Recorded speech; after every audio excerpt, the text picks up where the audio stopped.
Hello, everyone. Authentic Marriages in the house. I am I'm Cara, Jared. and we are here today to talk about the disconnection cycles that couples often face in their relationships. So, one of the most common cycle that most relationships face, I would say probably about 70% of relationships, is Mm-hmm. what we call the pursuer withdrawer cycle. So today we're just going to share a little bit of information about what what is a cycle, why does it happen, Right. how does it happen, what does it look like, and really to help you kind of normalize Mm-hmm. and understand that this it's not just you that enter into these cycles, that it's a lot of everybody, right? Right. Like every single couple has a cycle Right. that they enter into when they are in conflict, and it may look different from couple to couple or person to person, Right. but essentially the couples we kind of fall into, you're either a pursuer or you're withdrawn. So Jared is going to take a minute to explain what is a pursuer and what is a withdrawer and what Mm-hmm. that looks like. Right. And so, oftentimes when people look at each other and say, well, our other marriages or couples say, well, I am totally different or we're totally different from other Mm-hmm. people. But, when you pay enough attention, you realize people have similar kind of ways of approaching things in couple conflict. And so a pursuer and a withdrawer, what does that mean? So a pursuer in a relationship is somebody who brings stuff up, right? They're the person who says, okay, there's something wrong, something's not working in our relationship, we need to talk about it, right? And no, that may not always look like a direct confrontation. That may look like criticism about something else that's going Right. on, or it may look like something else where they're like seem to be just picking at you about different things. It's like, why are you coming at me? That's maybe what it looks like. But the pursuer is trying to find a way in their own way that they know best to try to fix things that are going wrong in the relationship. Yeah. Now, conversely, somebody who's a withdrawer, they're also trying to preserve and help the relationship in the best way they know how. Mm. So in their mind, things have been very turbulent in the relationship. Things aren't working the way it needs to work in the relationship. And so what they'll end up doing is just withdrawing themselves, right? They may just try to avoid the conflict because they feel like the conflict is going to destroy our relationship. And so it may look, different for different people. You may be somebody who just gets quiet. You may be somebody who literally leaves the room when there's something going wrong. You may just watch TV for hours on end just not to go upstairs to talk to your wife or your husband about something that's going on because you just feel like if we do this, we're going to do the same thing as we did last night, another big conflict. So both the pursue and the withdraw are doing certain kinds of moves that allow them to preserve or help the relationship, but it just looks very different. And oftentimes it's frustrating to the other partner, when they see those things happening and they don't understand Yeah. it because it's not what they do. And the thing is that you're doing this to help the relationship, except that it's not actually helpful, Right. right? So a lot of times, the thing that I do as a pursuer, the thing that we're doing what we know to do, right? So Mm-hmm. it's sort of like when there is conflict, the thing that I know to do is to discuss it, to work Right. things out, to, Right. let's have a conversation. Let's, talk about this by any means necessary, even Mm-hmm. if it means like blowing up into 1,000 pieces, because it's like, that's what we know to do. And then the other person might be like, well, the thing that I know to do is to avoid conflict, because nothing good happens with conflict. Nothing good happens when we are in conflict. As a matter of fact, conflict just draws people further away. Right. So therefore, the withdrawal is more likely to disengage Mm-hmm. faster in conflict, and it leaves the pursuer feeling like, oh, so you don't care enough about this relationship to fight for the relationship, or Right. to engage in this conversation, this heated discussion that we're having. You don't care enough. Mm-hmm. And so we start to like make stories up about the other person, like their motives, their intentions, the Right. reason why they're doing what they're doing, because in our world, our way is better, right? Right. each Exactly. person each person feels like, no, no, no, no, What we're no, doing is the better move. your way is destroying the Mm-hmm. relationship. If you're gonna like go off like a ticking time bomb, and my way is so much better because Mm-hmm. I am quiet and peaceful, and I have chosen the better pathway to just avoid this conversation, Right. and just disconnect or disengage, Right. right? And the truth is that both people often feel this way, whether you're Right. a pursuer, whether you're withdrawer. Both times you are left feeling like what the other person is doing is Right. unhelpful, not good, unkind.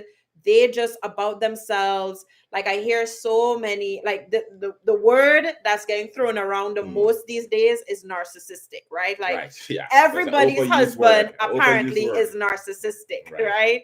And chances are your husband does not meet DSM criteria, your wife does not meet DSM criteria for narcissistic personality disorder. Yeah. But it is a word that gets thrown around so much these days.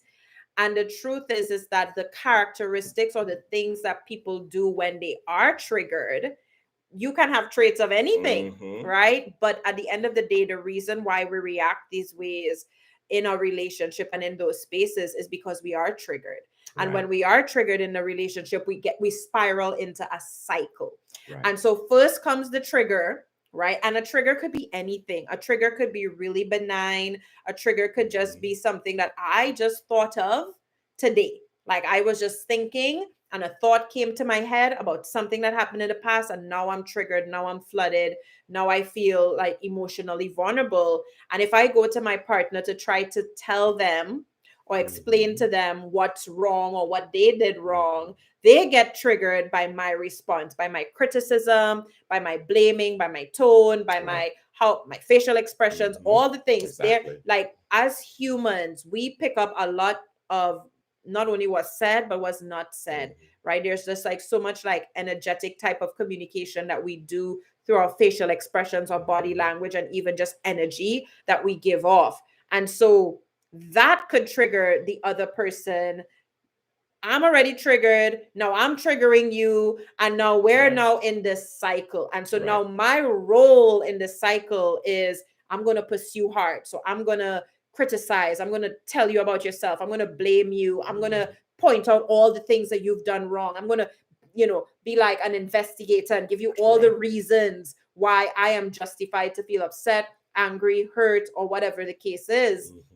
And then meanwhile, the withdrawer is going to be like, whoa, like this is a lot of energy. And now I'm feeling blamed and my blame shame monster is being triggered. And so I'm going to be defensive. I'm going to, the withdrawer is more likely to be defensive. They're more likely to shut down emotionally. They're more likely to disengage. They're more likely to leave the conversation or just stonewall, or even find acceptable ways to withdraw, such as just getting busy with work. As an example, like I think like those things are like socially acceptable. But if you find yourself working 80 hours a week by choice, that might be a clue that you're actually disengaging. Or if you're taking work jobs that you don't have to take, but you're choosing to take them because, hey, it's better to be at work where I am applauded, where I'm valued, where I'm accepted, versus being at home where I'm criticized, I'm constantly the bad guy, I'm constantly to blame.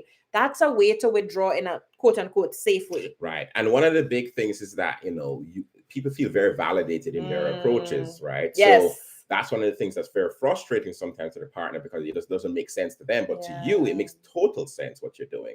And you get angry with your partner, like, look what I'm trying to do to preserve our relationship, try to help our relationship.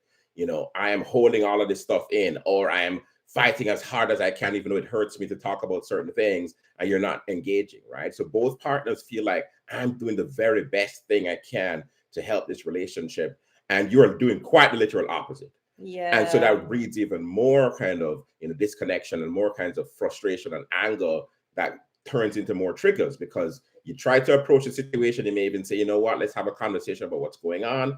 And then you're still in the cycle. You may be trying to engage in a better way, but the cycle is still active, and you just do what you usually do. Eventually, you do what you usually do. And then when that happens, you have more hurts. And as Kara mentioned before, the stories that we tell ourselves about what's going on, all of these negative things that happen and these negative interactions, those get added to the story about why it is that I'm trying to do my best, and why it is that you're always being hurtful or always doing things that are not helpful. And we miss a lot of information that may contradict that story, because the story has to end in a certain way. The story always has to end with, I'm doing my best and this person is not doing what they need to do. And so because of that, you're going to put yourself in a position where even information that you're getting that shows that, oh, maybe they're trying to, you're going to filter that out, because your brain is like, no, we have a story to tell. And it's hard for you to see that there may be other things going on at time. And it's hard to be empathetic Yeah. towards your partner because of those stories. Also, I think what makes a cycle really, really hard for a lot of couples, and even to like just conceptualize what it is that we're Mhm. saying, right? Because essentially what we're saying is that each person has a role to play Right. in the conflict cycle. And if you feel like there is no way that the thing that I am doing is remotely Right.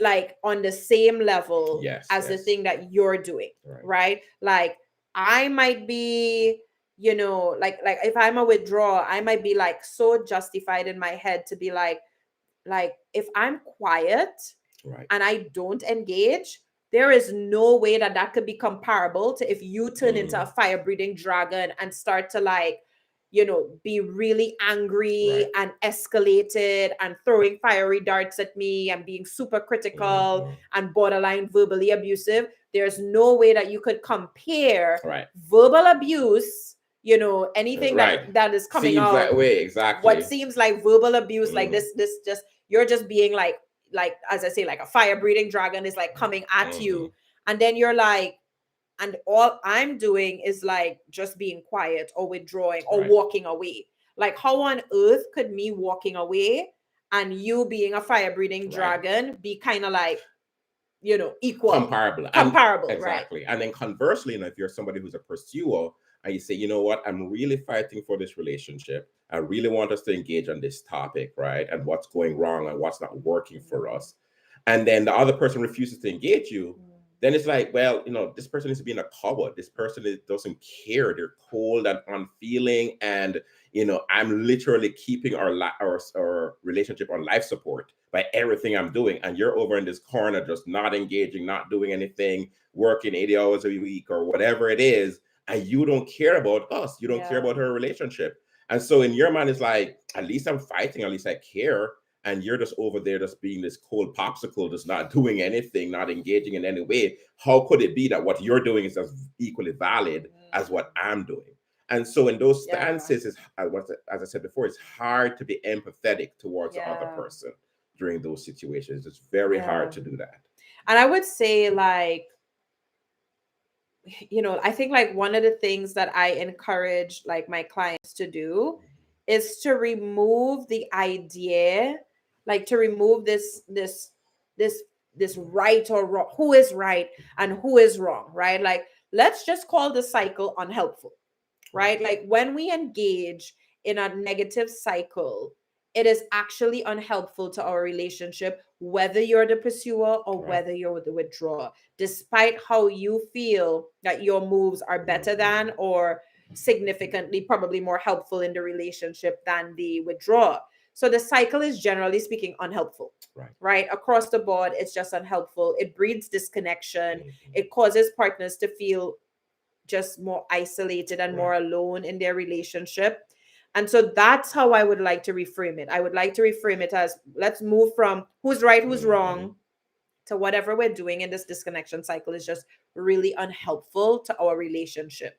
And when I get triggered, I am going to trigger you. And when you get triggered, you're going to Right. trigger me back by what you're doing to essentially protect yourself. Because ultimately, when you are triggered in your relationship and you engage in what I call these protector moves, right? The protector moves are the thing that we are doing Right. as a pursuer or as a withdrawer. So if my protector move as a pursuer might be to be critical, blamey, investigatory, like I'm like, fact finding, I'm doing all of these things to prove a point, all the things, right? And then a withdrawal's protective move might be to shut down, to not engage, to walk away, walk Right. out, right? Like those are what I call protector moves. But the reason why we have protector moves, whether you're a pursuer or whether you're a withdrawer, is because you're hurt underneath. Right. And that hurt could either be sadness, rejection, fear, Mhm. fear of rejection, fear of abandonment. That's usually what ultimately is Right. triggered. It's one of those like very core primary emotions that are triggered inside of us when we are caught in a cycle.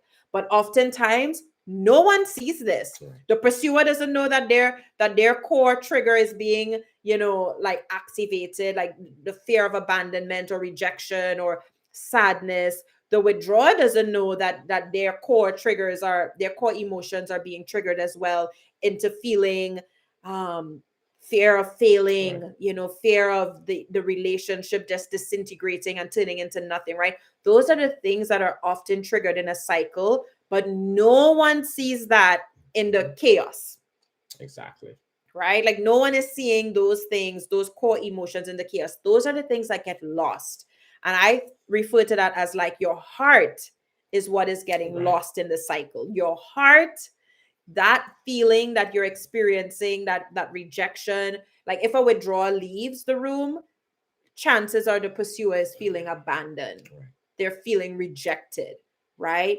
And so when a withdrawal leaves the room and a pursuer ups the ante and becomes even more like loud or pursues even harder, that's going to cause the withdrawer to shut down even more or to disengage even more, because I'm like acting that way because like my abandonment and rejection triggers are like being realized in this moment. Do you understand? Like it's being validated. Like the Right. cycle is validating the fact that I'm feeling rejected by the fact that you have left. Right. You have disengaged. You have you are no longer in the conversation or participating in the conversation. And so now that I feel rejected, instead of sitting and feeling rejected or feeling sad or feeling alone and crying in a corner, our protectors swoop in. Right. And for a pursuer, a protector might be like bold and angry or critical or blaming. And that's what's seen, right? Like that's what gets heard and that's what gets felt by the other person. But your partner never sees that you are feeling alone, that you Mhm. were feeling sad, that you were Mhm. feeling abandoned. They Mhm. never see that. They just see a fire breathing dragon coming my way and I need to defend myself and get the hell out of here because nothing good Right. is about to happen. Right. And the tough part is that if I'm thinking as a man, oftentimes when we get into these kind of conflicts, a lot of men, especially black men, we're like the worst thing you can do is to do something where things just really get out of hand. So I'm just gonna get myself out of this situation because at the very least we're gonna prevent the worst possible outcome from happening. So you say to yourself, okay, so if I'm supposed to just stay and just try to engage in this situation, when I've tried to do that, things just seem to get worse. So, like, it can be very frustrating because the cycle is very difficult to get out of. And even when you try to do your best, unless you have some new tools to actually engage each other and new ways of seeing your pain and new ways of seeing your partner's pain, oftentimes, even when you're saying, okay, I'm not going to leave, or maybe I'm just going to be more calm in what I'm saying so I don't seem, as a fire breathing dragon, it still doesn't work out. It's not going to work. Because you're still in the cycle, you're still kind of reacting towards each other, you're still working off of each other's triggers. And really, you have to have new ways of looking at yourself, your own pain, and new ways of being able to talk about your own pain with each other before you can break out of the cycle. Yeah. I think that, I when you say that, like, I think of like so many of my clients, the wives would say, but I came to him and my tone, I was very conscious of my tone. Right. And I checked myself and I made sure to say what I said in the right tone, and it still triggered him and it still didn't go well. And he still blamed me for X, Y, and Z, right? And that's to your point, right? Like you can fix your tone. Right. And that's why we don't like to like I feel like those kind of like skills-based couples therapy that tries to tell people, okay, use I statements and say this, say I feel, and honestly, like we just don't like those methods of couples therapy or training couples, because it really undermines what's happening underneath. Right. It doesn't get to the heart. It does not get to the heart. Because if I fix my tone, you still don't see that I felt rejected. I'm still not communicating that I feel rejected. right? And even if I do communicate that I feel rejected, but Yeah. I'm shouting angrily, Right. I'm still not communicating what that rejection felt like, because again, it's like we go back to like that angry dragon illustration for Right. the pursuer. Sometimes it feels like I'm the angry dragon, and in the space of being angry, you might say something that sounds vulnerable, like in an angry tone, like I feel sad, Right. but it's still not vulnerability, and it's still not the same thing as really as your heart being seen, because the Right. protectors are in And that's full a force. key part, because I think oftentimes when we try to engage each other, even a calm way, our protectors are still very active, right? And when our Very protectors active, are yeah. active, what ends up happening is that we still can't receive what somebody's saying, because we are like protecting ourselves. And so intimacy and protection don't work simultaneously. Exactly. It just doesn't work. You have to do one or the other. And obviously protectors are not bad things. They keep us safe in this world. Some people really want to hurt you, so you got to make sure psychologically you're able to protect yourself. Yeah. But you have to be able to know how to take those things off when you're communicating Yeah. with your partner, so you can receive what's being said, because otherwise you just end up doing the same thing again and just replicating all of the hurt that you've done previously. Yeah. And so one of the take home points that we want you guys to take home with you today is to understand that every couple has a cycle. Right. Every couple, right? What your cycle looks like might be different from the other person's cycle. But when we engage in conflict, when you are in conflict with each other, you have a role in the cycle and your partner has a role in the cycle. So we both have roles in the cycle, regardless of if you feel that your role is better. Right. Right. And most times you oftentimes think your role is better. Yes. But that's not the case at all. And at the end of the day, if you're in the cycle, no matter what you're doing in the cycle, it's unhelpful in that moment. Right. We have to actually learn to step outside of the cycle. Right. And create a new cycle, which means that I'm creating a new bond that is safe, that is secure, where we can be a safe place for each other, where we can be emotionally vulnerable with each other. So those are kind of like the things that we get into in our coaching groups, right? Like we really work with couples to help them understand and identify what their cycle is, that is unique to their relationship. And then we're going to work towards, how do we understand what our triggers are, where our triggers come from? We understand the story that we tell ourselves when we are triggered. And now that we have words to describe our experiences, you actually are able to then have better communication, right? And so it's not about skills. It's not about using I statements or watching your tone, because ultimately the reason why you have a tone is because there is something there's a raw spot inside of you. There is something hurting inside of you. The reason why somebody might be angry is because there is pain underneath. And so we have to work towards reframing that. We have to work towards understanding the dynamic of the cycle and understanding and starting to reframe, wow, like when my partner is angry, there's a lot of pain underneath. Oh, when I am angry, there's a lot of pain underneath. Let me sit with that, right? Like, let me think about that. Let me process what's happening inside of me. Let me start to understand like what's happening inside of me when I am triggered, right? And then I might be able to connect the dots to be able to come back and say, like, listen, like when I was triggered, this is what came up for me. This is a story that came up for me. This is what it's connected to. It could be something that's connected to my past, to my childhood, to previous relationships. And that's why it's a raw spot for me. And that's why in that moment, it communicated to me that I wasn't important to you. And all of that is what came up for me in that like split second. But I can't do that or say that if I have zero awareness of what is happening internally inside of me, or if I am busy blaming the other person for creating the pain, right? Because I think we do that a lot, where it's like couples come to therapy or coaching or whatever, and it's like, fix him.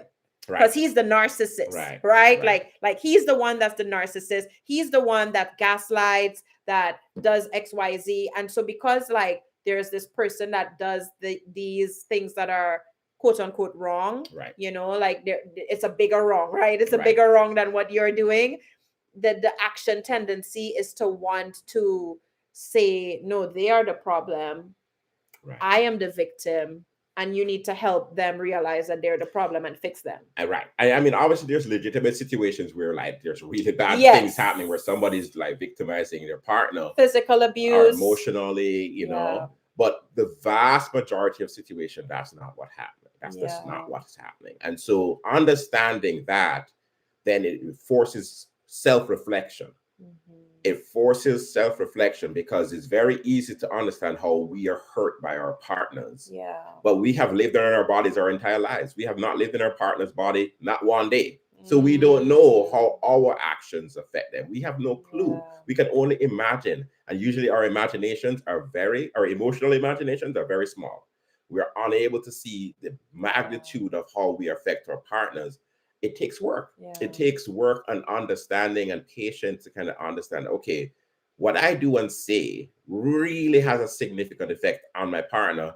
And it may not have anything to do with my intentions. Oftentimes, it has to do with the fact that my partner, just like me, has triggers, raw spots that they walk around with. And my actions, whether I had the best intentions or not, can trigger them. And that doesn't mean that my partner is broken. It just means that me and my partner are human. And we've lived through life and we have these things that we both grapple with. And so empathy can now come into play because you need that empathy to be able to engage your partner, to look at them to like, you know what, their emotional experiences, even though it may not seem that the way to me, are just as important and just as rich as mine. And so I have to be able to engage them as equals from an emotional perspective, even if they're a different person than me. I just want to validate that this is hard. Right? Like it is really, really, really hard to be the person that feels hurt in a relationship, to offer empathy and understanding to the person who you think hurt you, like to the person who did hurt you, not who you think hurt you, who did hurt you, right? It is like asking someone who was stabbed to understand what was in the heart of the person who stabbed them, right? Like I just want to validate that this is craziness, right? Like the ask, what we're asking couples to do is absolutely insane, right? But it's like it is what is needed if we are to grow in emotionally connected relationships. And that's why our coaching groups are really kind of tailor-made to really help people walk through that difficulty and being able to understand, okay, what do I practically need to start doing? It's to a start hard thing figuring to do. This thing out, It's a super hard thing to do. Like a lot of people spend years in couples therapy trying to figure it out. And oftentimes when you've been in this cycle long enough, the amount of pain that you have gone through makes it seem like this is an impossible thing to fix. This is straight up impossible. Like we can't fix this, right? Exactly. But that's not true at all. It can be fixed. It's just that oftentimes we just don't know how to do it. Yeah. And that's really it is. It's about a lack of ability in terms of knowledge of there are certain things you have to understand about yourself and your partner. And you have to practice certain things and find a new, healthier way of engaging each other, which is not easy. It is definitely difficult, but it's by no means impossible. It's by no means impossible. So I'm going to give you guys some homework, and you're going to have to send me a DM or put it in the chat. And your homework is to figure out and to start observing, right? Like observing what your role is. Are you a pursuer or are you a withdrawer? And if you're confused, you can send me a DM to ask. But I want you to decide if you're determine if you're a pursuer or a withdrawer based on how you approach conflict. Do you run towards conflict? Are you the type of person that is going to run towards it to be like, we need to deal with this, we need to discuss this, here's my list of concerns, when can we talk, right? Like that, you're more likely to be a pursuer if that's you. And are you a withdrawer where you're like, there is no point to us having a conversation because it is going to go to hell in a handbasket, and I don't want no parts of that. Right. And it's going to be on a spectrum in terms of like what that looks like. But the general idea is that the pursuer is not conflict avoidant. Right. And a withdrawer tends to be more conflict avoidant. So first I want you to decide if you're a pursuer or a withdrawer. And the second thing I want you to observe is, how does that look in your relationships, right? So as a pursuer, are you more the critical pursuer? Are you the more angry pursuer? Are you the more, it could be a combination of that. As a withdrawer, are you like a snapping turtle where you're like angry Right.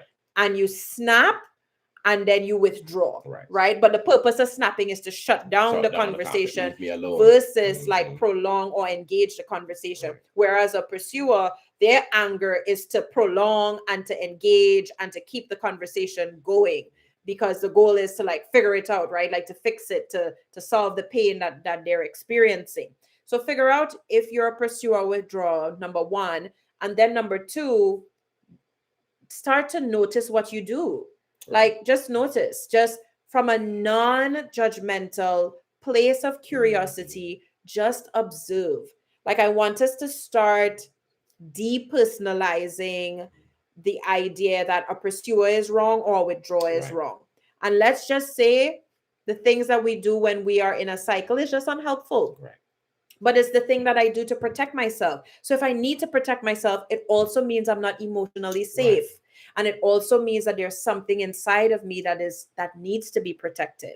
Those are the things that I want you to pay attention to for you, right? Because until we are aware of what is that comes up for us when we're triggered, we will forever be blaming our partners for the triggers that happen in our relationship, and we will forever tell them that they are the ones that need to be fixed, and I don't have the problem, and it's all you. Yep. And I have yet to meet a couple that I have worked with that did not require both people needing to adjust. Right.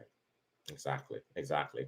And because, oftentimes, because it's so difficult to see what's going on in somebody else's head, it's very easy to think that, okay, look, whatever it is you're doing doesn't work for a relationship. Yeah. So what I'm doing, it will fix it. If It's you better. just be like me, if you're just more like me, if you just change your personality or change the Yes. way in which you engage things, but that doesn't work. Or read my mind. Why can't Exactly. you read my mind? Exactly. Those things Yes. don't work. So you have to understand, you have to be able to say, you know what? I have to take responsibility for the stuff that I'm doing. And I have to do that self-reflection to realize what is happening within me, because oftentimes we just do different things. It's not worse things or better things, different things. And so because we do different things, we have to understand that those different things still affect our partners. All right, guys. So let us know what you think in the comments. Feel free to send me a DM if you have any questions or any topics that you would like for us to discuss further. In our next couple of videos, we're going to talk a little bit more about the pursuer and the withdrawer dynamic and what that looks like in a little bit more detail. But that's it for now. All right, guys. Thanks for hanging out. See y'all later.